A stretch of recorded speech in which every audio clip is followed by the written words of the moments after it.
നമ്മുടെ ഭാര്യമാരെ കുറിച്ച് പലരും കിട്ടാത്ത മുന്തിരിങ്ങ പുളിക്കും. ഒരുത്തം പറയും അങ്ങോട്ട് പോയി ചാറ്റി മൊബൈൽ എടുത്തു മെസ്സേജ് എഴുതി അത് ഇത് പലതും പറയും. നിന്റെ ഭാര്യ അവിടെ വെച്ച് കണ്ടു അത് കണ്ടു ഇത് കണ്ടു എന്ന് പറയുമ്പോഴത്തേക്ക് ആരെങ്കിലും എന്തെങ്കിലും പറഞ്ഞാൽ നമ്മുടെ ഭാര്യയെ വിളിച്ചിട്ട് പറയും ഞാൻ വരുന്നതിന് മുമ്പ് നീ വെക്കോളാം വാരി കിട്ടി.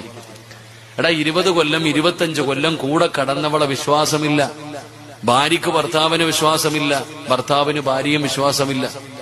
ഭാര്യയുടെ ഭാഗത്ത് എന്തെങ്കിലും ഒരു തെറ്റ് കണ്ട ഭർത്താവ് അപ്പോഴേ തീരുമാനമെടുത്തു, ഭർത്താവിന്റെ ഭാഗത്ത് എന്തെങ്കിലും തെറ്റ് കണ്ട ഭാര്യയും തീരുമാനമെടുത്തു. ആലോചിക്കേ. ഞാൻ ചോദിക്കട്ടെ ചങ്ങാതിമാരെ, മൊബൈലുള്ളവരൊക്കെ ഒന്ന് കൈപൊക്കിക്കേ.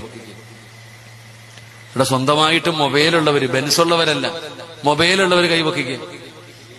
എല്ലാവരുടെ കയ്യിലും എന്താ നിങ്ങളിലൊന്നും ഇല്ലട അങ്ങന്മാരെ മൊബൈലില്ലേ? എല്ലാവരുടെ കയ്യിലും മൊബൈലുണ്ട്. അള്ളാഹു ഈമാൻ തരുമാറാകട്ടെ. എടാ ഈ കരുനാഗപ്പള്ളിയിലും ഈ ശാസ്താംകോട്ടയിലൊക്കെ ഈ ലക്ഷക്കണക്കിന് രൂപ ഇരിക്കുന്ന ബാങ്കിന്റെ ലോക്കർ ഉണ്ടല്ലോ, കോടിക്കണക്കിന് രൂപയുണ്ട് അതിനകത്തൊക്കെ.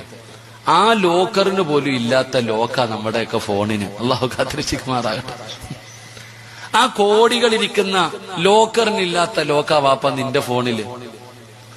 എടാ ചങ്ങായി, ഈ ലോക്ക് അഴിച്ചിട്ട് ഒരു ദിവസം ഈ ഫോൺ കൊണ്ട് ഭാര്യയുടെ കയ്യിൽ കൊടുക്കാൻ ധൈര്യമുണ്ടോ? നീയാ ഒരു മെസ്സേജ് കണ്ടപ്പോ ഓളെ നന്നാക്കാൻ നടക്കണേ. പെണ്ണെ, നീ ഇങ്ങനെ ഇത് വെച്ചോണ്ട് കിടക്ക. എടാ ഭർത്താവിന് ഭാര്യയുടെ ഫോണെങ്ങാനും ഭർത്താവ് എടുത്ത് നോക്കിയാ പറയും ഇയാൾക്ക് സംശയം.